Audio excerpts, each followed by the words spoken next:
In March 2022, on a wet Thursday in Dayton, the church lot looked like it always does when the rain has nowhere else to go, puddles holding small reflections of the steeple.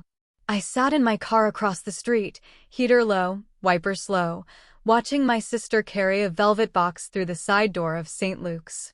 Inside that box were my mother's small gold hoops, the ones she wore to every wedding and every hospital visit. I was not dead. I was 49, a nurse administrator with a quiet townhouse and a garden list for spring. But my name had appeared in the church bulletin under In Memoriam, and a pastor who knew me since childhood was set to read my last words. There are moments you don't shout about. You just watch who reaches for what. The shift began 2 weeks earlier, at the kitchen table, when Marian was sorting receipts for taxes and found an appraisal slip tucked inside her utility file. Gold necklace, Art Deco clasp, estimated value neatly typed, her name written as estate of. She turned it over. The date was last month. She hadn't taken any jewelry anywhere. She kept the few pieces she had in a small, fireproof box, wrapped in tissue that still smelled like her mother's drawer. She called her sister, Vera, and Vera did what she always does, changed subject without blinking. "How's your wrist?" Vera asked. "Still doing too much." Marian's wrist was fine. She had taken a fall in January on the ice and wore a brace for a week. Someone at church must have turned worry into rumor. "I'm fine," Marian told her. "Did you take my jewelry to be appraised?" Vera exhaled in that long way that pretends to be patience. "You worry too much about objects," she said. "You can't take them with you." That night Marian put her handbag on the chair by the door and set her phone on the counter and asked herself a question nobody likes. If I were gone, who would get busy first? After that, small things lined up like salt on a table. Her nephew, Eric, asked for the spare house key so he could check on her. He was 42 and had never checked on anyone. The pastor left a voicemail that sounded formal, like something read from a card. "We are keeping you in prayer during this difficult time." Difficult how?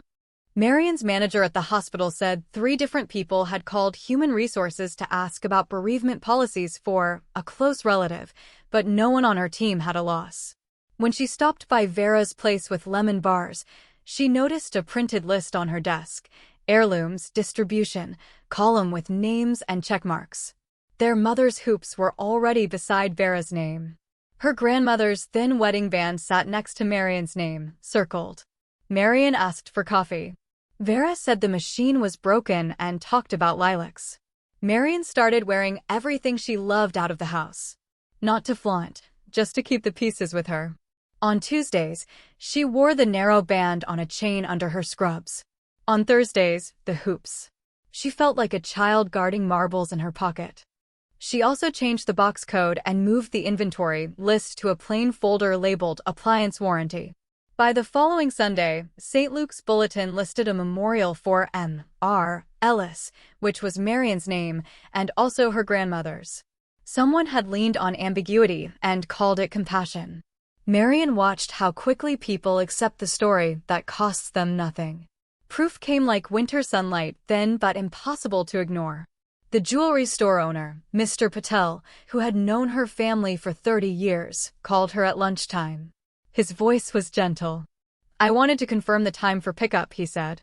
"The appraisal is complete." Marian asked him to read her the form. He did, word for word.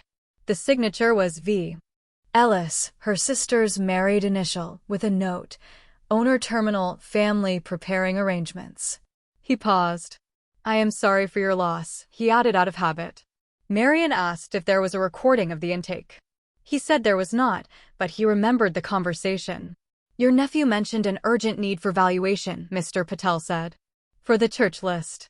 Marian thanked him and hung up, then called her attorney, Mrs. Laird. They weren't close friends, but they'd done careful work together. Advance directives, a modest trust for her goddaughter's tuition, a standing letter about her house.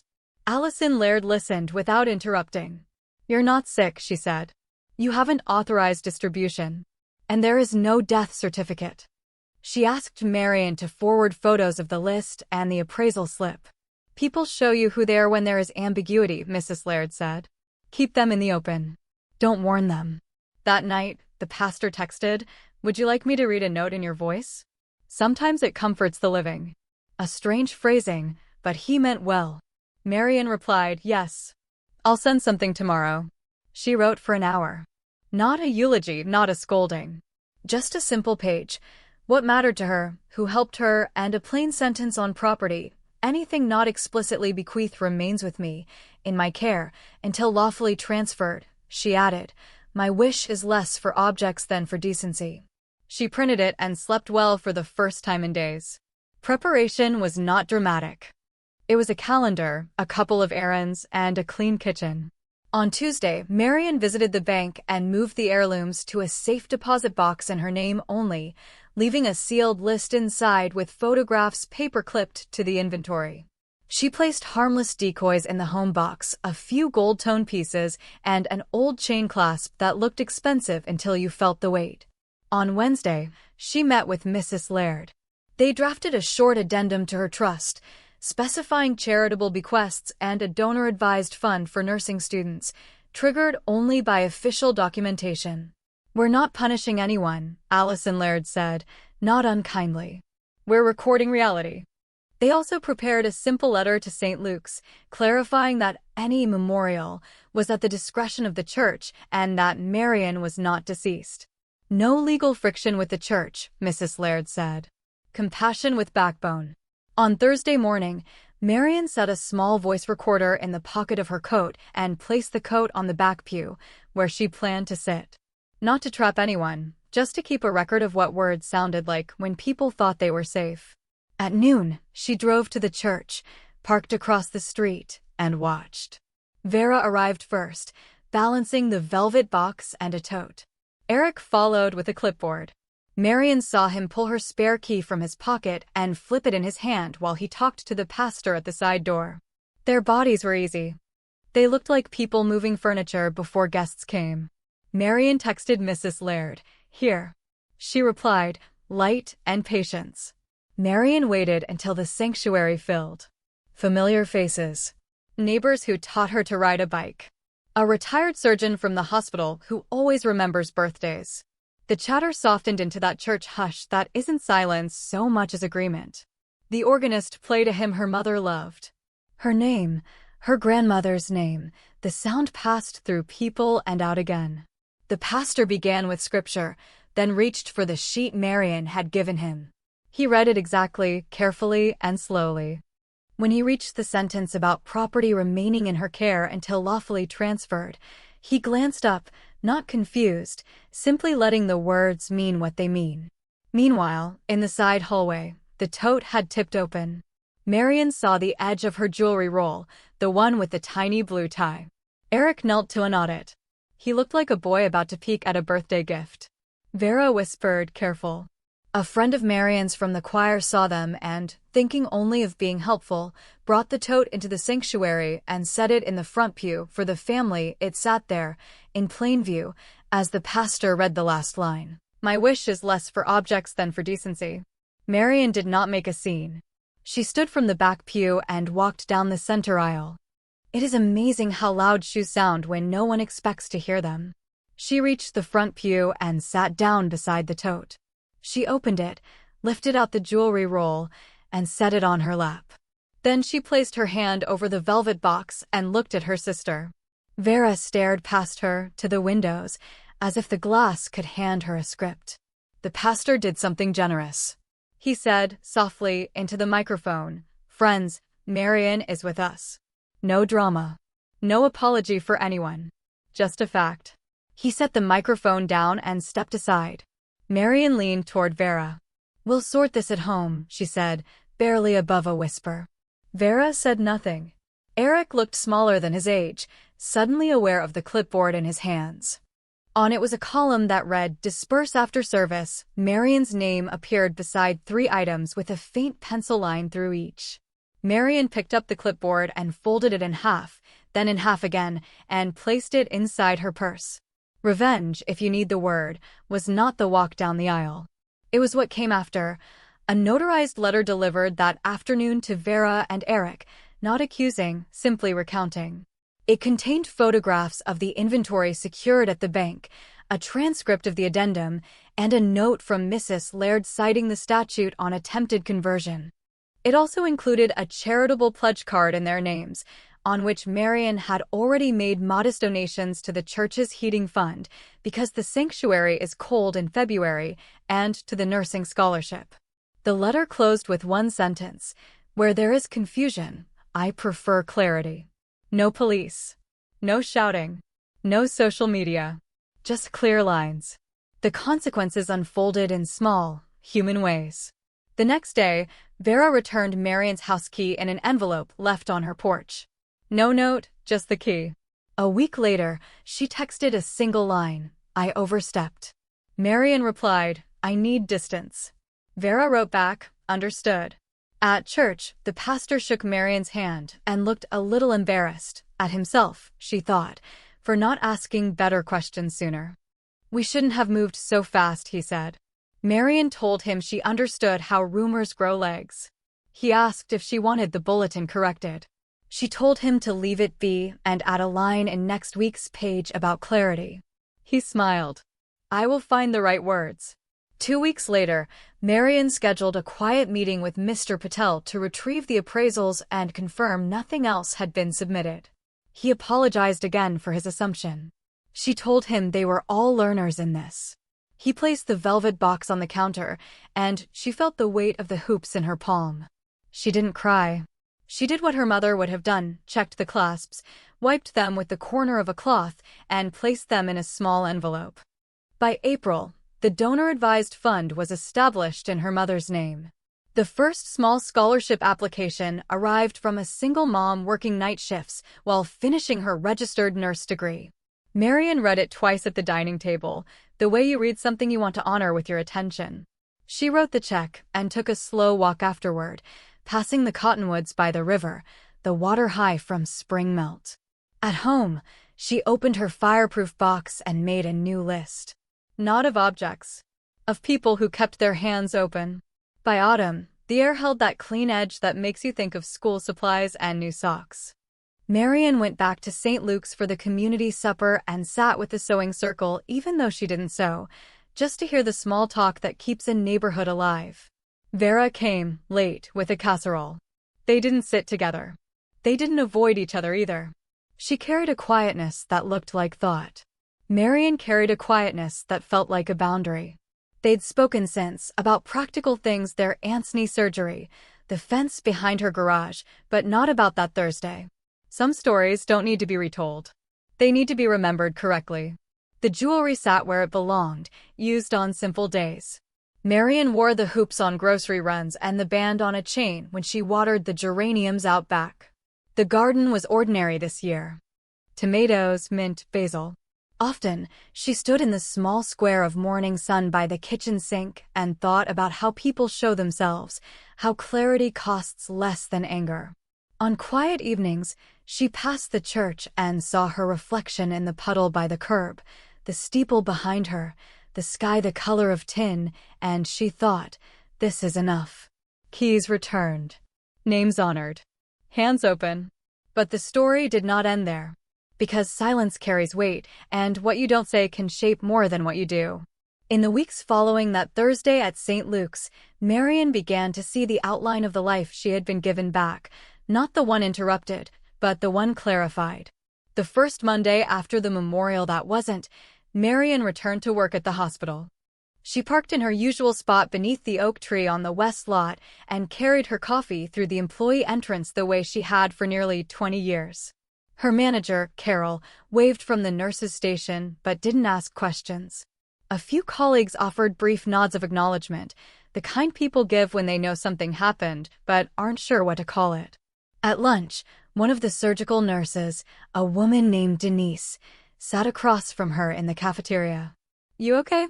Denise asked. Marian nodded. "I'm fine," she said. "Just sorting some family things." Denise stirred her soup and didn't press. That was the nature of the place. People who dealt with crisis every day understood the value of letting someone be. But Carol pulled Marian aside that afternoon, near the copy machine, her voice low. "3 people called last month," Carol said. "Asking about leave policies." "For you." Marian met her eyes. I know, she said. It's handled now. Carol studied her for a moment, then nodded once. Good, she said. You deserve better than that. It was the only conversation they had about it. Marian appreciated the discretion. She had spent decades in places where privacy mattered, where gossip could erode trust faster than incompetence. She carried that ethic home with her. That evening, Marian sat at her kitchen table with a yellow legal pad and began writing down names.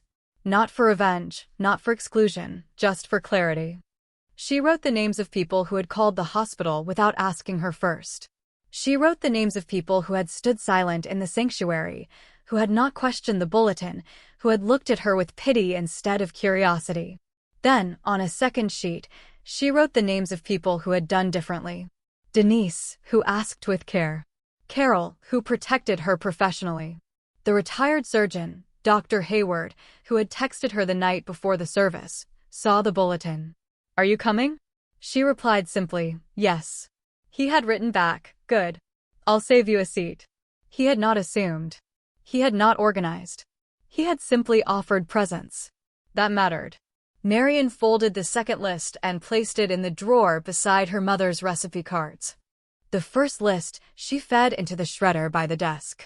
Not out of anger, out of completion. She didn't need to remember who had failed. She only needed to remember who had not. The following Sunday, Marian attended the early service at St. Luke's. She sat 3 rows from the front, near the south windows where the light came in gold and steady. The bulletin that week included a small note on the second page, beneath the prayer requests. Correction: M.R. Ellis Memorial, previously listed, was held in error. We apologize for the confusion and celebrate clarity. It was not dramatic. It was factual. That was enough. After the service, Reverend Avery approached her on the steps outside. Thank you for the grace, he said. Marian adjusted her purse on her shoulder. We all make assumptions, she said. You corrected yours. He nodded, looking older in the daylight. Your mother would be proud, he said. Marian didn't respond to that. Pride wasn't the word she would have chosen. But she understood what he meant: integrity, composure, the kind of quiet strength that doesn't announce itself.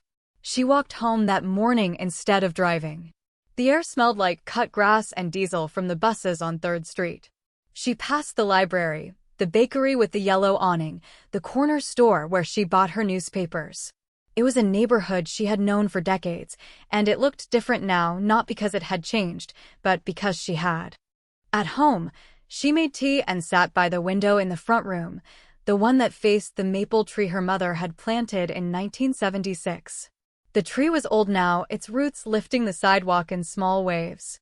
Every autumn, the leaves turned the color of rust and fire, and every spring, it bloomed again without asking permission. Marian thought about that, about things that endure not because they fight, but because they root. The week moved forward in ordinary rhythms. She worked her shifts, watered her plants, sorted mail, paid bills. On Wednesday, she received a package in the mail, a small cardboard box with no return address. Inside was a note on cream-colored stationery, written in Vera's careful script.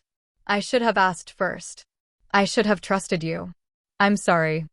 Beneath the note was the small gold locket their mother had worn on holidays, the one with the faded photograph of their father inside. Marian hadn't realized it was missing. She held it up to the window light and saw the tarnish along the chain. She would clean it later, with the cloth and solution she kept in the bathroom cabinet. She did not call Vera. She did not text. She simply placed the locket in the fireproof box with the others and closed the lid.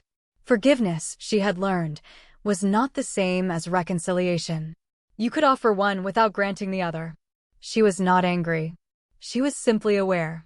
And awareness, once earned, does not easily fade. By mid-April, the scholarship fund had been formalized. Marian met with the board at the Community Foundation, a small group of volunteers who managed charitable giving for families in the region. They asked thoughtful questions about criteria, about eligibility, about whether the fund should prioritize age or financial need or academic merit. Marian kept it simple. Single parents, she said. Working nights. Finishing degrees they started years ago. The board chair, a woman named Margaret with silver hair and reading glasses on a beaded chain, smiled. That's specific, she said. Personal. Marian nodded. My mother worked nights, she said. She finished her nursing degree when I was 12. Margaret wrote it down. Good reason, she said. The first award was made in early May.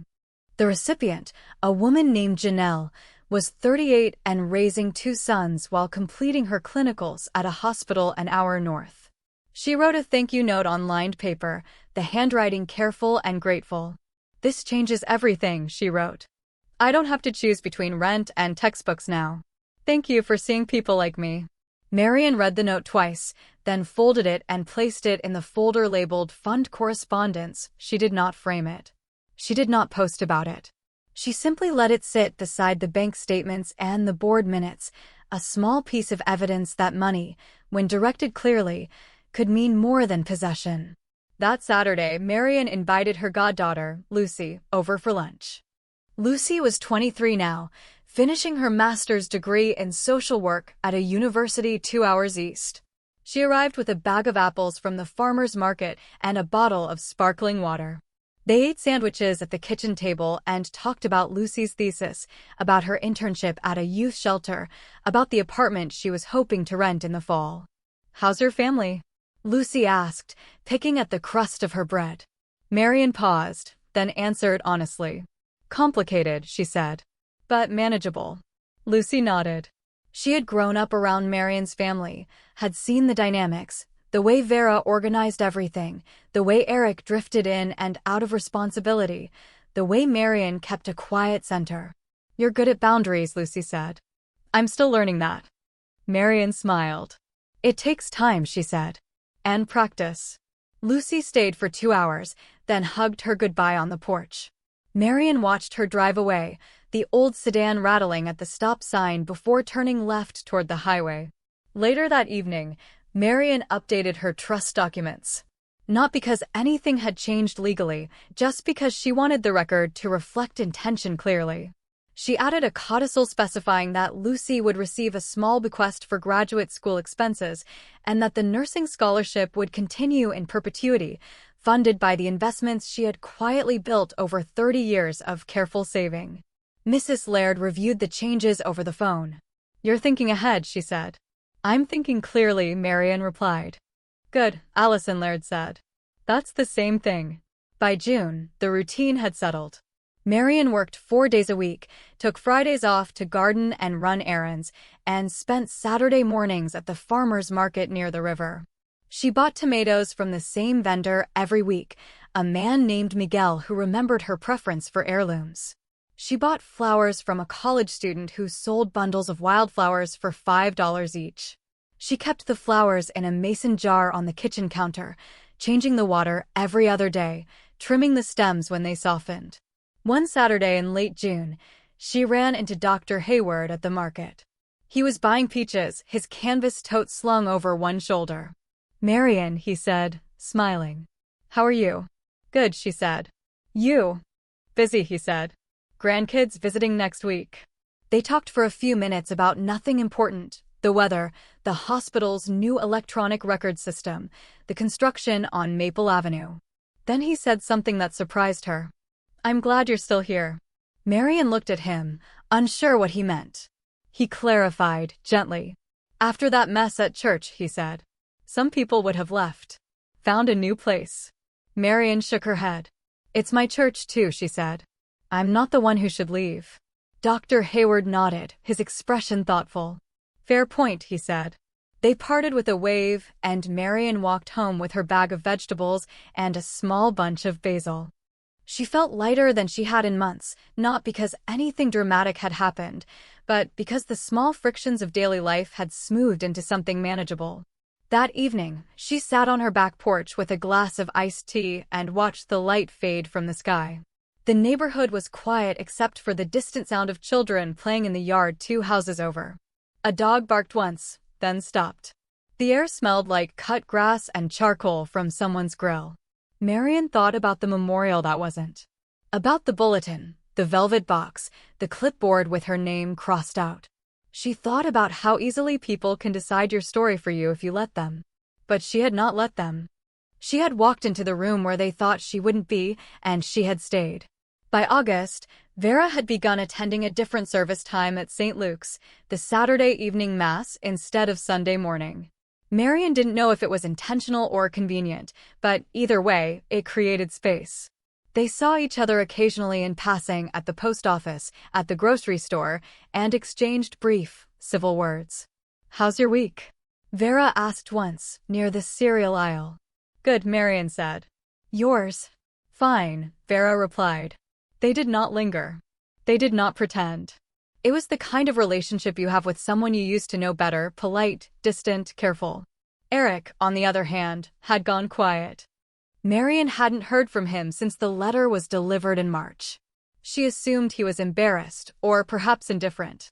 Either way, she did not reach out. She had said what needed saying. The rest was his to carry. In September, the first anniversary of her mother's death arrived. Marian took the day off work and drove to the cemetery on the east side of town. She brought a small bouquet of white roses and a thermos of coffee. She sat on the bench near her mother's grave and talked to her the way she always had, quietly, without ceremony. "I kept the hoops," Marian said. "And the band. They're safe." The wind moved through the oak trees overhead, and a squirrel ran across the path, pausing to watch her before disappearing into the roots. "I set up the scholarship," Marian continued. "In your name. The first woman got it in May. She's finishing her degree." She poured a small cup of coffee and sipped it slowly, letting the warmth settle in her chest. "I think you'd like that," she said. She stayed for an hour, then drove home. The day felt complete, not because it was joyful, but because it was true. That night, Marian opened her journal, a plain notebook she kept in the drawer beside her bed, and wrote a single line. "Today I honored what mattered." She closed the book and turned off the light. By October, the leaves had begun to turn. Marian spent her weekends raking the yard, filling paper bags with maple and oak leaves, setting them at the curb for collection. The work was repetitive and satisfying, the kind of task that requires presence but not thought. One Saturday afternoon, as she was finishing the last section of the lawn, Reverend Avery walked by with his dog, a gray terrier named Pip. "Need help?" he called from the sidewalk. Marian shook her head, smiling. "Almost done," she said. He walked over anyway, Pip sniffing at the base of the fence. "I wanted to thank you," he said. Marian leaned the rake against the porch railing. "For what?" "For not making it harder than it was," he said. "You could have." "You didn't." Marian considered this. "It wasn't about you," she said. "It was about them." He nodded slowly. "Still," he said, "grace is a choice. You chose it." Marian didn't correct him. Grace wasn't the word she would have used. Clarity was closer. But she let him have his interpretation. They talked for a few more minutes, then he continued his walk, Pip pulling at the leash toward the corner. Marian finished the yard, washed her hands at the kitchen sink, and made herself a late lunch. That evening, she attended the community supper at the church. It was the first Thursday of the month, and the basement was full of familiar faces, neighbors, retirees, young families with small children running between the tables. Marian sat with the sewing circle, even though she still didn't sew, and listened to the conversation drift from recipes to grandchildren to the cost of heating oil. Vera arrived late, carrying a casserole dish wrapped in a towel. She set it on the serving table and found a seat at the far end of the room. They did not speak. They did not need to. After the meal, as people began clearing tables, Marian helped carry dishes to the kitchen. Vera was there, rinsing plates at the sink. They worked in silence for a few minutes, side by side, hands moving in the same rhythm they had learned as children. Finally, Vera spoke, her voice low. "I'm still sorry," she said. Marian didn't look at her. She kept her eyes on the dish in her hands, the soap slipping between her fingers. "I know," she said. That was all. No reconciliation, no embrace. Just acknowledgement. It was enough for now. Maybe it would always be enough. By November, the cold had arrived. Marian switched out her light jackets for heavier coats, pulled her winter boots from the closet, and stocked the pantry with soup ingredients. The mornings were dark now, the sun rising later each week, and the evenings came fast and sharp. One Wednesday night, Marian received a call from Mrs. Laird. "Just checking in," Allison said. "Making sure everything's quiet." "It is," Marian replied. "No issues." "Good," Allison said. "And the fund?" "Going well," Marian said. "The second award goes out in January." "Excellent," Allison said. "You did good work, Marian." Quiet, clean, effective. Marian thanked her and hung up. She sat for a moment in the dim light of the living room, the phone still warm in her hand. Quiet, clean, effective. That felt right. That felt true. In December, Marian received a Christmas card from Lucy. It was a photo card, Lucy in a red sweater, smiling in front of a bookshelf. On the back, she had written, "Thank you for everything. You taught me more than you know." Marian placed the card on the mantel beside the others, Dr. Hayward's, Carol's, a few from colleagues at the hospital. She did not send cards herself.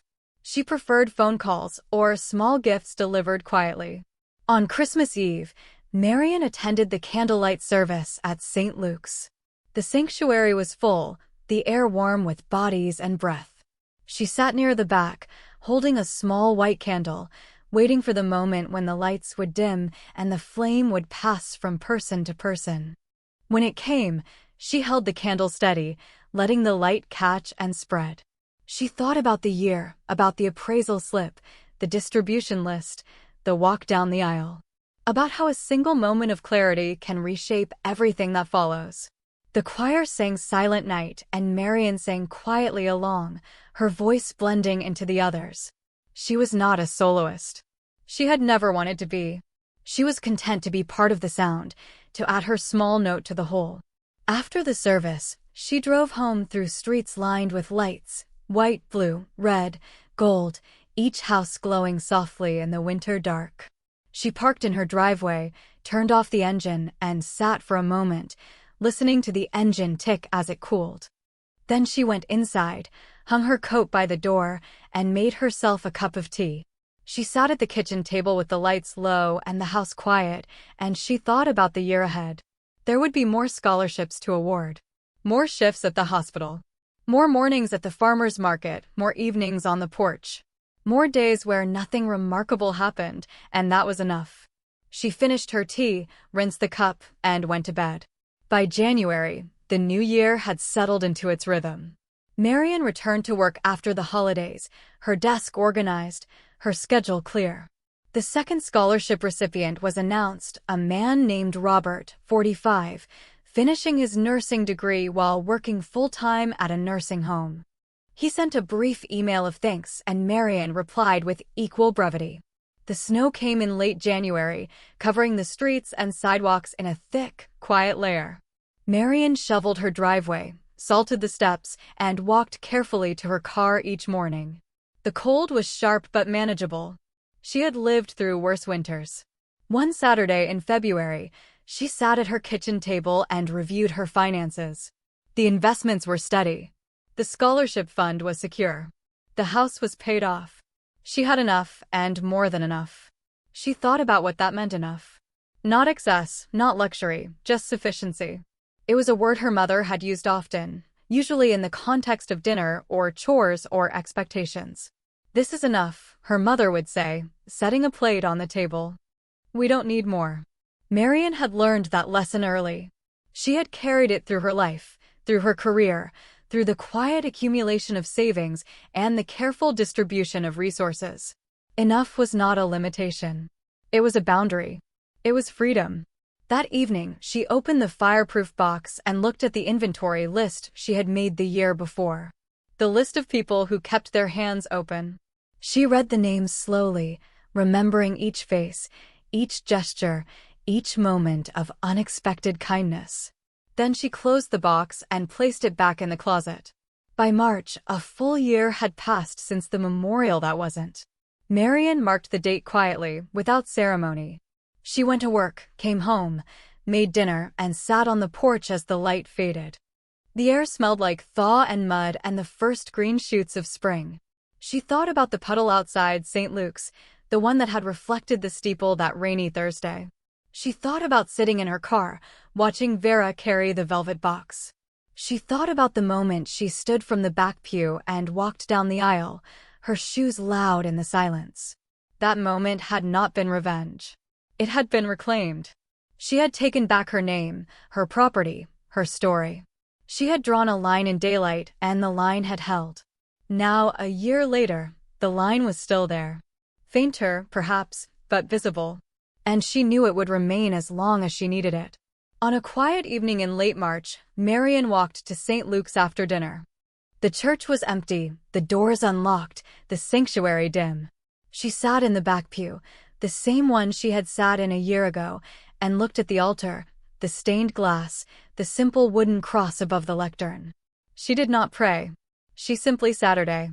After a while, she stood, walked back outside, and looked at the puddle by the curb.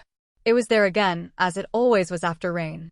The steeple reflected in the water, bent and wavering. She stood beside it, watching her own reflection, a woman in a dark coat, her face calm, her hands empty. This is enough, she thought. Keys returned. Names honored. Hands open. She turned and walked home, the sound of her footsteps fading into the evening air. Every story here will stir your soul. Welcome to Spice and Sugar, your daily escape into real emotions, bold lives, and unforgettable lessons. Here, it's all about love, loss, laughter, and the quiet strength that carries us through. I share stories that make you feel, that remind you you're not alone, that every bitter moment can lead to something sweet. If you want to laugh, cry, and see life through stories that heal and inspire, subscribe and stay a while.